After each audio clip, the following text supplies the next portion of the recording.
Pierre Bourdieu est un des sociologues les plus importants de la moitié du XXe siècle.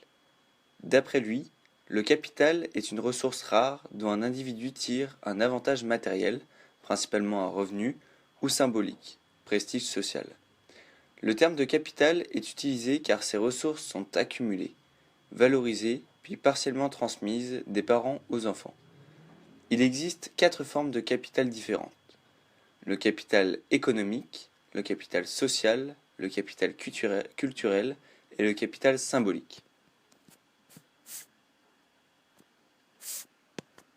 Tout d'abord, le capital économique est le patrimoine qu'un individu cherche à valoriser parce qu'il lui procure des avantages matériels. Il s'agit par exemple des revenus ou du patrimoine d'un individu.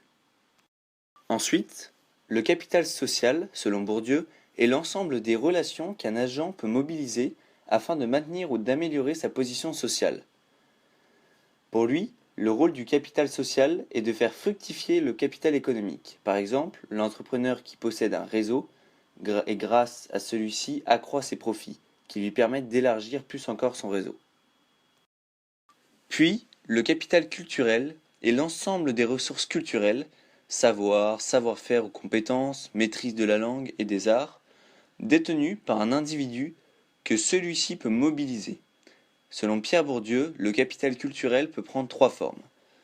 Biens culturels qu'un individu possède, comme les livres, les œuvres d'art, compétences culturelles attestées par des diplômes scolaires, bac, etc. Enfin, il peut être incorporé, c'est l'habitus culturel, la capacité à s'exprimer en public. Enfin, le capital symbolique désigne toute forme de capital, religieux, culturel, artistique, associatif, etc., ayant une reconnaissance particulière au sein de la société.